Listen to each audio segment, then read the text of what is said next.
That's sweet. Okay, and we're back. Welcome back to the Playhouse. Yani, as guys have just been having some amazing, what I call them, behind the scenes conversations. Exactly. The Playhouse already is like a behind the scenes of an artist's life, but even behind that scenes there's more behind the scenes. Okay, that's I've just talked behind the scenes of behind the scenes. Yeah, I really think that the behind the scenes of the Playhouse is a whole other show. I know it is. Side conversations. They're so amazing. Bro. I love it, but they're for me to learn. Exactly, those are yours. So let me say, with this, where we left off was a bit of a serious conversation going on, and I mean the whole Chris Kirubi thing. That one, I mean, it threw me off. I did see that coming. But let me just also add, from my perspective, I think this is then what led to the birth of Koroga. Well, I mean, there's no way to definitively. I said it. You never said it. There's no way to definitively point to that. But definitely, the year after we broke up, it then started, and it did, feel and look very much like what we had done, what they had supported over the years. Yeah, did that hurt you? The same suppliers, yeah, it was very hurtful. There was a part of it that was very hurtful. Because it was not insurmountable. The things that I wasn't asking for the world. When you're asking for more space for artists or for better working terms, it wasn't insurmountable. And when they started, I went back to that conversation that that situation that Chris Kirubi had put me in his office. But it was also very important to protect the peace of my mind. So I just didn't tune into that frequency. I muted anybody or anything that tagged me or was connected with that. But so 2014, like I was telling you off camera, was the hardest year of my life. Okay. Because then now, after the 2-day festival, the team and we just decided to take one house, and we spent in the coast, and we just spent like a couple of days swimming and just chilling. And we had to have like real conversations about what we wanted to do and what life felt like and what was worthwhile. I don't know how to explain it, but it felt like a stain on our consciousness, on my consciousness particularly, that we had ended up with this platform that was designed for Kenyan artists. Now I had become complicit in this idea of whatever comes from outside is better than what happens in Kenya. So there was just no way for us to continue going that way. But I also remember I was ready for a change. Everybody on the team was ready for a change. Dude, we had done exactly the same gig since 2008, bro. That's crazy. Taking maybe maximum of 1 month off. So we needed a break. We wanted not a break. We wanted a creative challenge. We wanted to do something that was more profound. We had also grown. Music is the gateway drug of creativity. After that, it's like, have you met animators, writers, directors? So we felt like what we actually wanted to develop was music gets you in, but this is actually a multi-art festival with multiple stages and multiple experiences. That's what we really wanted. So we're like, okay, let's experiment. But we made an agreement on paper that we are not going to look for 2014. We would not bring in anybody from anywhere. Or just like the platform goes back to the Kenyan artist. The platform goes back to the Kenyan artist. Where? That is so huge to know. Even before we enter the where, like because there's a where. I know there's a where coming, but then I'm just like, that is commendable to know that for you it was Kenyan artists always. First. The conversation, and it will always be that. So you can fault us how well we are doing against our intended goal. I'm happy and open to receive the constructive thoughts on this is how you are failing in meeting your own stated objective. I'm down with that idea. But it should never be confused. Blankets is a platform for Kenyan artistry. It's Kenya first. Everything else was meant to contribute to us. It wasn't meant to overrun us. We were not meant to understand ourselves as less than. That was how we ran the conversation in the media. We ran it that way. And I should have been more forceful in making it not about that. But, here we are. So now in 2014, we made a decision to give the platform back to Kenyan artists and also to expand the platform. If we had multiple stages, how many things could we stage? So we brokered a partnership with Kwani, where like could they run like a literary stage? Could we have Matthew from Gravity? By this time they had grown, they were running a thing called Drum. I was like, so drum circles, could we create another stage that had that? Because also over the years, one of the things that we felt so guilty about, not guilty, but frustrated, there are only so many artists who can be at an event. So all these other people who can't get into the event, all these other musicians or all these other creators who have something to do, why don't we like find a way for us to have a multiple experience? So you still use the music as the carrot to dangle in front I call of it the audience. the sexy worm on the hook. The ones that the fish all go for. Exactly. But this thing is bigger than this. So when you come, we blow your mind. So many things, the principle was good, but many things worked against us. First, human beings like evolution, not revolution. Please believe me. As an innovator, as a creator, please just evolve people, don't revolution people. So we can't come from the best blankets ever with all the artists that we love from everywhere to like, Now it's like many stages, and who's coming? Nobody. You. And I remember just saying so many times, you are coming, I am coming, the Kenyan artist is coming, us, we are coming. And guys are like, no, as in, who is coming? You see, now people had understood that blanket is about the artist who is coming. Yeah. That is so powerful. Actually, I even want to say something to my brothers. My niggas, Sauti Sol, we've never even addressed this one. So let me address. When we did the 2-day blankets, Sauti Sol were booked for Saturday night. In our minds, Sauti Sol were a headliner. We felt like Sauti Sol had come to a point in their career where they were bona fide headliners and they were everything good and true about the grind in Kenya as an artist. So we were like, Saturday night will be MPESA and Sauti Sol, but Sauti Sol are the ones who are closing the night. And we knew that people would stay for Sauti Sol. Sauti Sol were in Coast. You guys wanted first to perform on Sunday, even if you had contracted for Saturday. We were like, that's not possible because, there's artists who are flying in, a festival. If you're booked for Saturday, you play on Saturday. So I think there was some type of feeling that was caught around that.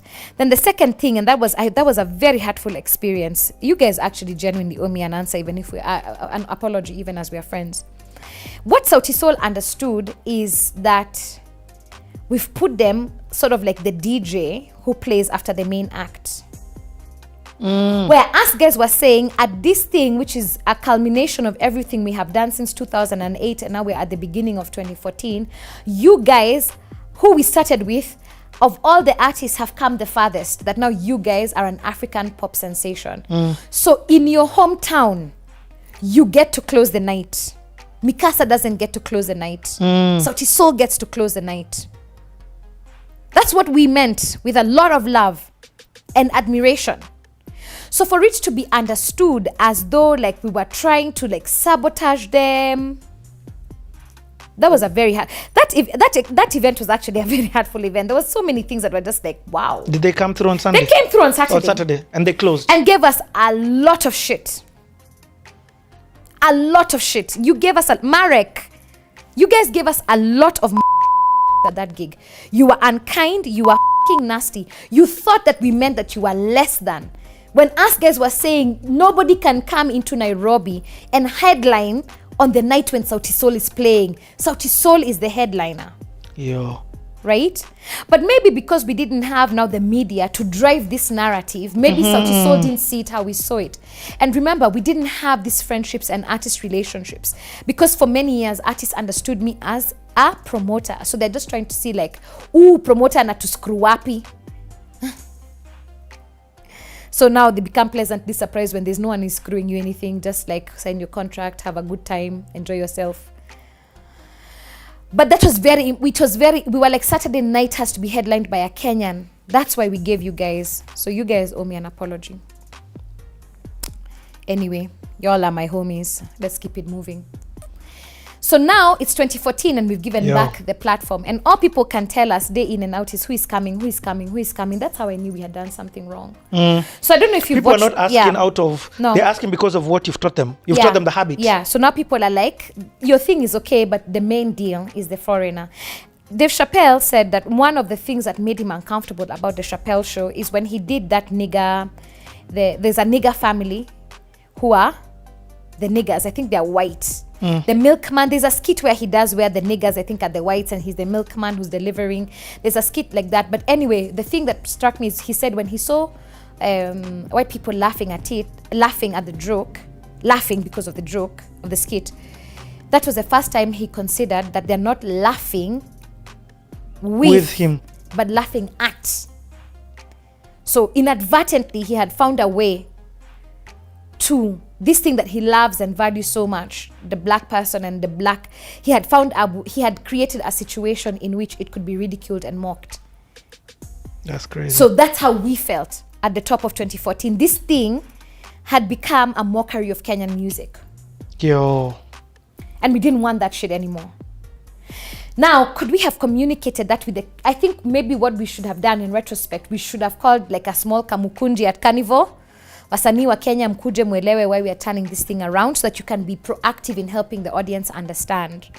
We don't have the media, so now nobody can tell our narrative on our behalf. We have to tell the narrative on our behalf. So 2014 was hard on every level. The audience felt like, the ones who are still coming, they felt like this was such a goddamn downgrade. I felt some type of way as an artist because I'm like, you can't say that Kenyan music is a downgrade. What are you talking about? What could you possibly be talking about? Right? We also felt like, because we had been growing with the audience, we're like, we now want to introduce you to higher ideas. There is more than music. There are writers. There are instrumentalists. There are, there is more. So let us try this thing of there is more. But people are like, nah, bruh, us guys like to come here so that we can be looked at and we can look at others and we can drink our drinks. And when the international artist performs, we sing. That there was a big chunk of the audience, not everybody, but there was a big chunk of the audience that were there for that. So already this thing of multiple stages means not everybody might see me. Unakatia sherehe yangu Muthoni. I will also admit the L on our side is that, our venue Carnival wasn't well suited for the thing that we were trying to do in the way we were imagining it. So when you do a multi-stage festival, you need space. Because sound carries. And there's a whole science of sound when you're doing multiple stages. So I will admit that the first two were fairly chaotic. And then it improved. But as it was improving, we couldn't get away from the idea for who's coming? This thing is not even cool. Even now, this thing is not even happening. And now, our former business partner has an event of their own. And I very much need to say this on camera. I absolutely have no problem whatsoever with the idea of another event, even our business partner opening an event. It hurt that the template looked too close to blankets for me to be like, there was new thinking on the table. So to me, it felt like you've ripped off this thing that we've done, but we never had the conversation. For all I know, they had always been thinking about doing this gig. It's important not to just walk into things with assumptions, so I will give them the benefit of doubt, okay? It's possible that they had always wanted to do this thing and just the situation presented himself. Also, it's not like I was doing the most unique thing in the world. All over Europe, there's festivals like this. So it's not like I was reinventing the wheel. Or coming up with an innovative idea. Like the best new brand, new special. So I can't also be like, I'm the only one who can do music in a field. I'm not, please, I don't want to try and act like that. But that year we got a lot of comparisons. Oh, now you don't work with them. Oh, now their thing is a good one. Oh, their thing. So then they continued in the template for artists and others, like being an artist always from outside, right? And it's true, true to what Kirubi had said. They could have all the sponsors that they wanted. People that we had worked with for years, they're just like, yo, bro, these guys have the media. We have to keep working with them. So it was very, so as us guys were reformatting, we couldn't reformat in privacy. We were reformatting with the audience in real time, and everybody was comparing us in real time. And that was a very, very, very painful year. combined with now me feeling like after my good idea with standard group didn't work the way I thought it would work, and just feeling like, again, where is life going? 2014 was tough. And did you continue doing it every month? So we kept it going for every month until November, and then we took a break. And at the point at which we were taking a break, I knew it wasn't over, but I was just like, you guy, everybody in this team needs a break from this thing. It was emotionally draining. It was financially difficult. We still, 2014 recovered. We had some corporate sponsorships. We didn't have like long-term sponsorships, but we were able to get by sort of month on month. We did a very dope gig for the South African embassy. They were doing like 20 years of South Africa's independence, so we conceptualized a gig for them. Then DJ Cleo didn't get onto a plane to get here, and then tried to pretend that he hadn't been paid money when we had like bank receipts. Ugh. Cleo, you let down the culture, bro. Don't do that shit. Also, artists, you guys, man, don't do that shit. As an artist, don't ever let down the culture because of bullshit. Don't do that. Don't do that. Cleo didn't come. I just think Cleo had another gig. Imagine, Aki, for the anyway, whatever. And you've paid, bro. No, let me. So the cool thing, yeah, because then now the booking agent sued him. I mean, we could see the transactions. The money was moved to Cleo's account. Cleo claimed that he hadn't seen. He couldn't take off before he had seen the money reflected in his account, but he had been paid. And also, guys, what are you talking about? Cleo is the first one we wouldn't have paid, and we said bringing artists since 2011. Really? You're the one we didn't pay? Cleo was paid. So that became a case, a legal case. What? Yeah, now between our booking agent and the South African High Commission and Cleo. It was a thing. It was a thing. So that's also when I learned a lesson that artists can act an ass at any level. At any level. Oh, 2014 was rough, eh? 2014 was tough. That year was tough. 2014 was tough as a... And on this other side, remember, are you doing music? Is it also tough musically? Now, musically, oh, have you sasa si Kenya imechapa. Yeah. Si story yangu na standard group haikuwork. 2014, a song on the album we did with Greg and Hook, which is called MDQ, called This One. The song is called This One. Wins an award. There's always that God lining up in there. And what award does it win? So it wins like best urban something, like best urban category.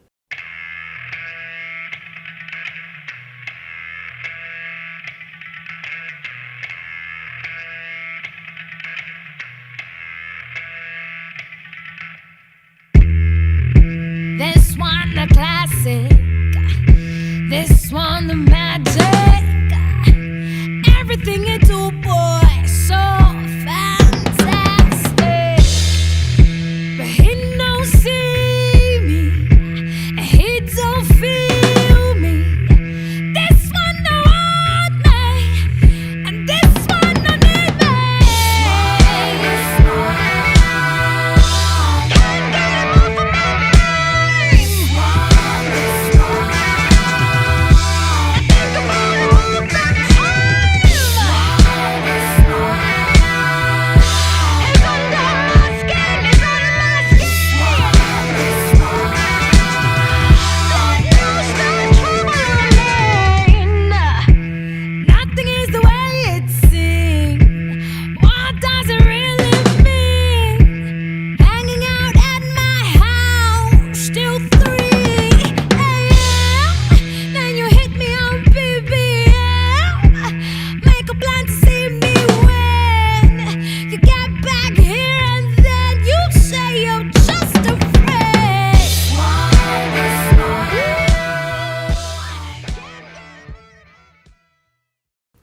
So there's a music competition called M for Music in Switzerland. It's a very big one in French Switzerland.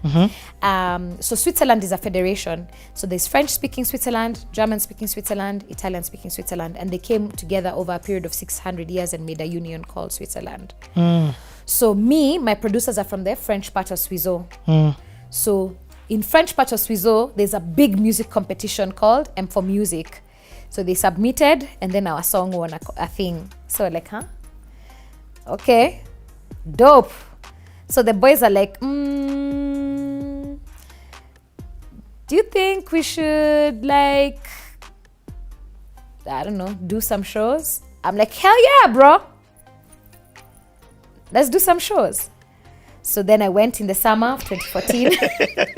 As this other life is just there collapsing. Like in a Joe Mushiri tagging me to show me how blankets ain't shit without capital. Nah, I mean, through the fire. Listen, there's nobody in this industry I don't have a story about or with. So I don't. So I'm just like, niggas ain't shit, bro. 99%, 99.5% of niggas ain't shit, bro. And I don't mean men, I mean like people in power. They ain't shit. Ain't shit. Anyway, we'll come to that topic. Stay tuned for the last episode. So now, I'm in Swizzle. That we went with Pojiroso. They're like, yo, come with Pojiroso. I'm like, yo, Mr. Rosso, let's go to Swizzle. Hold on, I've got a question. In all of this, do you have a music manager? Have you ever got a manager? No, I don't have a manager. Nada. During this whole time, I don't have a manager. But Podgy was helping me to, with the release of MDQ. So Podgy was my G. Okay. So Podgy's like, yeah, bro. And Podgy, you go back to the days of Podgy, I go back to USIU. Oh. That's how we became friends with Podgy on the bus, like between USIU and Tao, Pigangs Toros. And then Code Red. So us guys were there from the jump of Code Red, always. We were always there. We were the official Paristaras. They had a thing called Paristaras. So when they had a bash, we'd always go.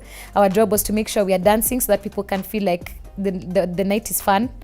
So they can dance with us. That's the work of a party starter. Us guys are like, dope, we are inside. You mean we can come for all Code Red gigs and dance to music? Yes, the answer is yes. Where do we sign up? It was fun. So I've known Akina Styles from the jump. Styles. So when the code was the code, Shill, Creme, WDJ. Don't know what's it called. K-Trix, yeah. Madi, we were in uni with Madi. So when Madi was becoming a musician, tumeona tu Madi akikuwa musician. And have you ever done anything with Matrax? Yeah. Madi. You see how the rabbit hole goes? Listen, Madi is my G. Have you seen how the rabbit hole goes? Madi's only comments can be like, Muthoni, stop wasting me. We have so many dope songs we've done in the studio. Studio songs that have never come out. Yeah. We have one called Rombosa. So it was me and Madi, and Medra was in the writing of that one. He gave us the word Rombosa. There's another one that is me, Madi, Medra, Cora, and Blinky. It's called Frotho. Blinky dropped that track. Now it's time, bro. But Madi, we need to change. No one says Frotho anymore. Frotho. Let's get another word for Frotho and let's drop that track. It is disgusting. It is so good. I rhymed so hard. When I was seeing Blinky this week, he was just like, sis, you snapped. I'm like, bruh, but now no one will ever know. So just release that song. How will they know I'm great? Release it, bro. Release it. Yeah. I've worked with Madi and Medra. That was so dope. Actually, every time I have to go to Red Room, I become very joyful. Those are very dope guys to make music with. Madi is a very cool person. He has very strong opinions, but he's very comfortable if you have strong opinions too. Madi can handle opposing views very comfortably. So it's when you make music together like that, it's very cool. It's very cool. That's where I met Magic Mike. Magic Mike was an engineer at Red Room. That's when I became friends with Meja. Meja can laugh at me now, hear him hearing me saying my nigga. I was like, Meja, as Africans, we can never be niggas. We are free kings. He's like, but Muthoni pia ni lugha. Meja, Kid Cora, those are like broskis from the jump, bro. Yeah. I've known them for as long as I've been doing this, I've known them. Yo. When Styles Grown and Sexy, I was the band. I was the first band. Me and Matthew and Chow Gravity, we were the band for Grown and Sexy. Styles like, yo, I have this concept. So I sing, I DJ, you guys play live. We do rehearsals at his spot. He feeds us. We go home at 2 a.m. because we have to rehearse at night. Yeah. So me and Styles, we go way back. Arguments with Styles. I was telling you when we were off, Styles is the one who told me singers are a dime a dozen. Styles, I think you were trying to put me down, but me, I really took the advice in that sentence. I was like, bruh, got you. I'm never gonna be caught flat-footed with my one and only gimmick as being a singer. No way. Unless you can sing like Mariah, bro. Diversify. Polymath your life. Even if you don't polymath, even if you just stay a musician, just do more. Just do more. Singing can't be your only gimmick. Anyway, me and Mr. Rosso, my broski, were like, twende Suizo, tukapige some shows. Those shows were tough. You know, when you're starting everywhere, even in Suizo. Sawa, you'll get the gig. But you guys are the opening act of the festival. So at 4 p.m. when the gates open, and let me tell you, Suizo, you've never met, like, that's why they make watches. Like, a national pastime of Switzerland is being on time, bro. Okay? Yeah. So, like, the festival is starting at 4 p.m. 3:59, you're on stage. 4-ting, sing your song. So we're over there singing to ourselves and the organizers and, like, those ali guys, you know, who are like, who is this band? They're so dope. We really sang to ourselves that tour. It was like rehearsals. So what happened before I went, so I started to rehearse with Matthew and Chao from Gravity. So because when the album didn't work the way I thought it was going to work, I felt there was a lot of pain connected with that. So I wasn't even able to listen to the music. And that album I wrote and recorded at the same time. So what that means is I didn't know the music. Yep. So you are recording with the intuition. So later when I would listen to the music is when I'm like, it's like I start to understand the song in a different way.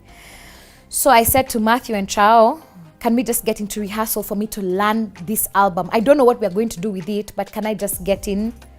And they were like, yeah. Matthew was like, hip hop, twende. Chao is like, twende. So we'd just be at Eric's studio. That's when I became friends with Kagwe in 2014. So Kagwe was producing for Eric. Engineer at Eric's. Yes. So he would engineer Eric's sessions and then he could have studio time. So now Kagwe would just watch us like through the control desk, just like, because in my mind I'd do it like I'm really on stage and Chao and Matthew behind me, like body movement. We'd practice a song over and over and over until they became refined. So when we were there, I think like they used to run live at the Elephant.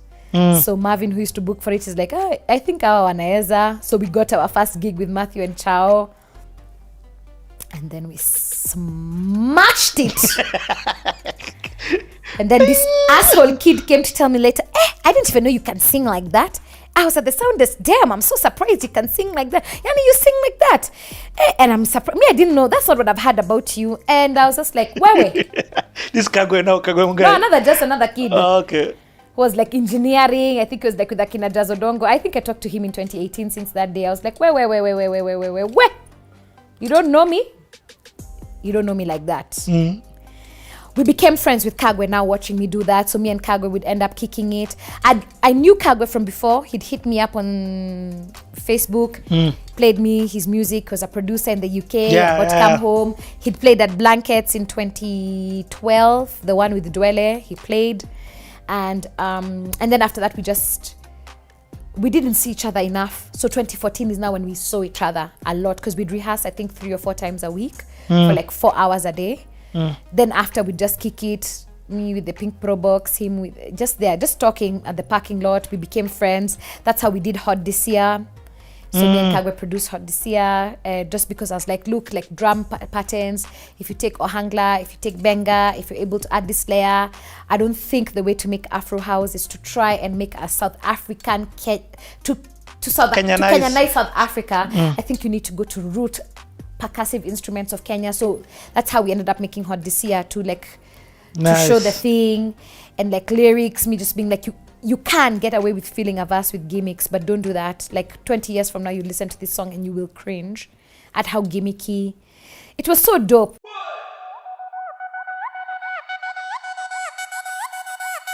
Muthoni Drummer Queen.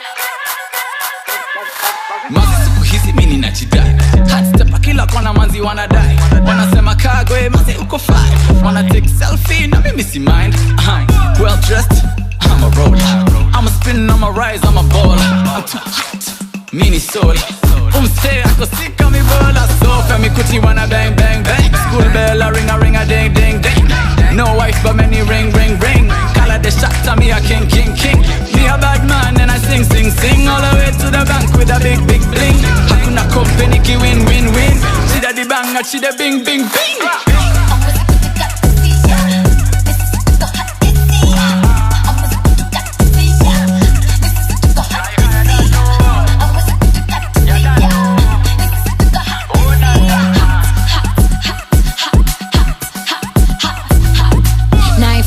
Feel kama kawaida kama kemi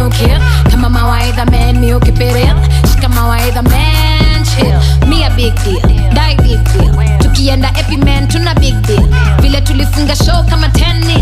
Vile tunasaka do kama 10 mil. Ateke siwezi wasikia. Juu venye tuko firemen muwezi karibia. Na venye nimeshika men siwezi achilia. So hizo makofi atisia. Na wale wanatuchukia. Hamwezi tufikia. Si tuko tops, next tuko fops. List tukichill na masonko na masops. Hamwezi kutukatisia. Sisi tuko hot this year. Hamwezi kutukatisia. Sisi tuko hot this year. Hamwezi kutukatisia. Sisi tuko hot this year.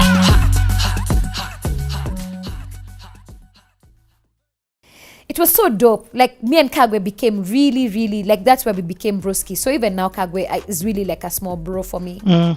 And an amazing producer. An amazing producer. And Kagwe is an amazing human being, and I'm not just plugging. So we became friends. He helped me like discover new music. It was dope. So now when we went and sang these songs, I remember there was a gig. We were on stage more than we were in the people on stage were more than the people in the audience. This was Swizo. And they were having a cold summer. So it was raining, it was windy, we were freezing on stage. I'll never forget, but now that's the gig, that there were these 3 Kenyans who had driven like 4 hours. And they just came with the flag. They're like, oh, Muthoni, when you were too. I'm like, yeah, except the 3 of you, there's only other 2 people in the audience. That was tough. Yeah, but you know what 2014 was tough. So it was like, but I was happy to have the opportunity to make the music, like to be singing it.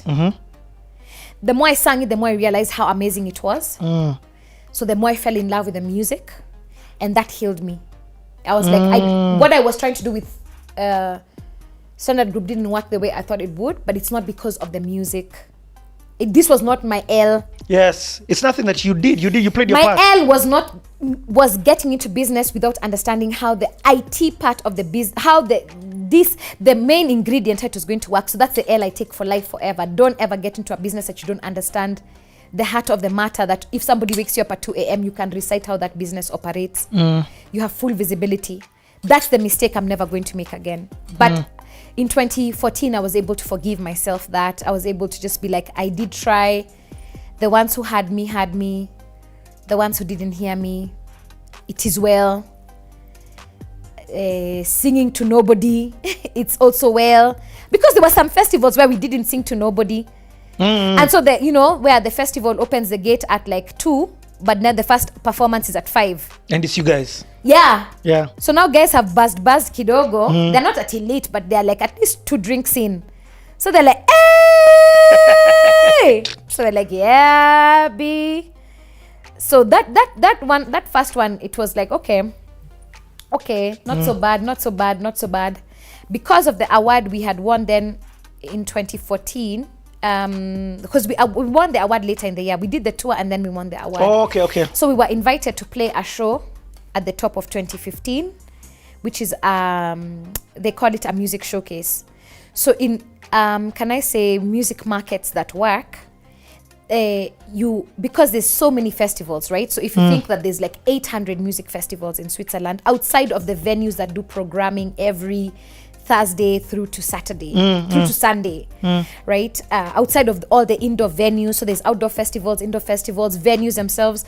I'd say, at least based on the ones I've seen, 99, maybe even 100% of the clubs in Switzerland are designed as indoor venues. So it's designed for you to also do a gig. So when they say there's an industry showcase, they get people, all the people attend, the bookers of the so all the festivals are not represented, but like the 100 people, there's a profession called booking. So you'll find that one person books for, let's say, 6 festivals in this region and 5 festivals. So all those people are invited by the radio station. Do you see my beef with radio stations? So in Switzerland, I have the understanding of a radio station which works to put the artist, which centralizes the artist, because the radio stations there that, have given us the greatest support are the KBCs. It is state subsidized, it is state funded. So their incentive isn't advertising money. So it's get this culture out there. So no one controls the programming. It's just culture. It's just culture, which is how Ghetto Radio had been designed initially. it's not about advertising dollars. It's like, how do you just get the culture out? So we got you. What do you need money for? Paying salaries? Yes. Your job is not to make profit. Your job is to run programming. That's crazy. So do you understand? So this is where you went to make play. Profit. Yep. I get it. RFI. And so the station that then was riding for us from the jump in Switzerland. My producer Greg. Greg is. His brother works at this radio station, right? It's called Coulettois. So it's color 3, right? Yeah. So the main, let me use BBC because maybe many people will know this equivalent. So you have BBC Broadcasting that then has very many channels, yes, right? So you have BBC that plays classical music, you have BBC News, you have BBC One Extra, which is urban hip-hop. It's very much like Citizen. So you have Inoro, Mulembe. It's just that here the variant is tribe. There the variant is the content on the radio. So the urban station, Greg's brother, DJ Green Giant, who's incredible, they have a show. He has a show. So Green Giant was playing the music. There's they gave it to the music controller, Francois, who's like the PC. Francois is like my type. Anytime you guys just keep bringing us music, and I would really thank them because their thing was they have no advertising to satisfy, they just need to be dope. So the only way people can listen to Coulettois is if Coulettois is dope. I get, yeah. So them they look for stuff to make them dope. Exactly. So where are the dope artists? So a lot of their work is artist programming. It's like showcases for artists. It's like, it's even the building itself it's like it has like many studios. If you come on a DJ show, on a radio show, you can perform. It's just like how you watch like BBC One Extra content. It's like that.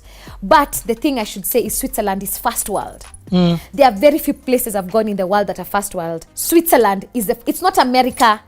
It's not Switzerland is first world. That's the end. Just know that. So everything works. Literally, everything works. So being in this environment, like I had said in episode, I don't know, 2 or 3, this is where it's like, oh, you can hire like the equivalent of 1824 and do your music residency as an artist, because 1824 has like a stage, lighting, sound, resident sound engineer, resident light engineer, like smoke machines. They normally, so you just hire the venue and you can use it. And if you want to do that as an artist, you can write a proposal to the city council and be like, hi, we have music, we have a project, we'd like to practice so that we can be able to go on tour. Then you'll get a grant. Okay. Alrighty. Okay. So being in that environment, even if we were singing for 0, now it was me having the artistic experience again. Like, you're treated well by the festivals, they did their work in programming. So these guys put you into a platform and brought other promoters for them to listen to your showcase. So now in 2015, because you've won, so now this competition, because you won this competition, so we were asked to perform at now their event, which they were showcasing to the industry in collaboration with Coulettois. Right? Yes. So you have all these industry professionals from festivals, venues, they've come for this event. They didn't only come, there were several artists who were programmed for this event. So now when we did this event, 2015, that's the thing that just... I can imagine. Because we killed it. The music was fresh. Please tell me you came dressed the way you are looking right now. Bro, for African correct, culture. Bro. Because that's your uniqueness. Now, that's the thing that a lot of us don't know. Since 2013, since TPF, I've been working with my sister. She's not my biological sister, but she's really my sister of soul. She's a stylist and a creative and a designer. Her name is Lucy Robbie. So Lucy Robbie got me. Lucy Robbie is like, anytime you step on a stage, bro, you're gonna look like the ancestors breathe upon you. I'm like, boom, got you. Got you. Okay? So we are looking the part, the music is on point. We smash that gig, and right there and then we get a place at the biggest festival in French Switzerland. It's called Paleo. So Paleo is, you work many years as an artist to get programming on Paleo. What? So Greg and Hook are losing it. I don't have the context for it. So I'm just like, yo, I'm happy. But the way they are being, they're like, yo, this is the biggest deal. I'm like, It's like getting Coachella. Thank you.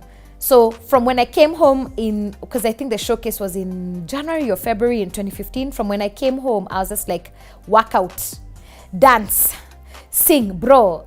I was doing that because it was so important for me. I know how it felt to fail in front of a hometown crowd. And I didn't want Greg and Hook to have that experience of failing in front of their hometown crowd. And since now we are saying that they've even gotten this kababe from Kenya, I'm like, I swear because of Paleo, it's going to be like the best. I'm going to be like the best.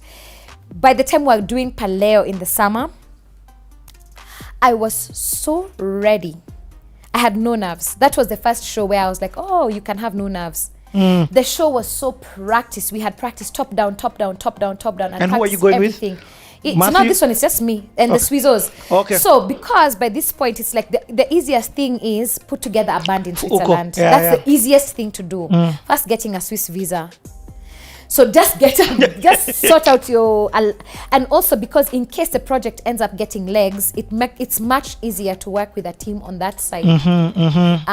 Because then they can be dedicated to just your project.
So Greg and Hook have put together the drummer Felix, who is like a metronome. Felix is like clean as a machine, bro. They've put together like, you know, the singers, Akina Julia, like, so, and this is not trying to say that they're better than us. They really aren't. I've traveled all around the world and I can tell you we're all the same. The thing that you do have though in Switzerland is because this idea of the bottom line has been taken away, everybody earns money. And if you can't earn money, the state gives you money. Everybody is guaranteed a good basic minimum standard of life. So people are able to pursue their interests because they're interested. So the level of musicianship, the regular level of musicianship, what is regular for us is professional. Because here you have to work through so many circumstances to end up at this thing called professional. Them, they just need to hang out with some homies and be hardworking enough to write a proposal. And also they've got the infrastructure. They have the infrastructure to support the idea. They can practice I don't want every it to day. sound like I'm trying to say Switzerland is better than Kenya. Not at all. I'm just saying that the infrastructure exists for an artist to grow. So it's what we talked about. You remember you saying being planted, the seed there. Yes. The ground there is fertile. It's fertile. You will bloom. So 2015, see now I've told you how 2014 was a difficult year for blankets. 2015, all of us as a team were like, we can also take a break. We don't owe anybody anything. So 2015, we're like, this thing is on break time. So it makes perfect sense that I can go to Swizo, sing, come back, rehearse for months, be ready. So this is the first time now that you are not on polymath mode. I'm just like an artist. You're not on holding two things. Yeah. And the shows And were when you say dope. you took a break, how long are we talking? 6 months? We didn't do any blankets in 2015. Serious? Yeah. Okay. We did another one at the beginning of 2015 for Save the Elephant. It was so stressful. It was so stressful. It was so stressful. If we hadn't taken a break, I think we would have broken up with the team. I was not in a good headspace. I was a terrible leader. I was a terrible colleague. It was a very toxic. I was in a very toxic mind space. So the work environment was a very toxic work environment. And I take full responsibility for that. When you say you're not a good leader, what? I've acknowledged that, and I've over the years made amends for that. Just when you're not satisfied, when you're angry, when you're frustrated, when you're dissatisfied, that shit seeps into your work. Okay, it's true. So you become a nightmare to work with or to work for. That was so. In taking the break, it was also like this thing is the thing. This thing is the one that's bringing all this like confusion and all this pain. So can we just take a break from this thing?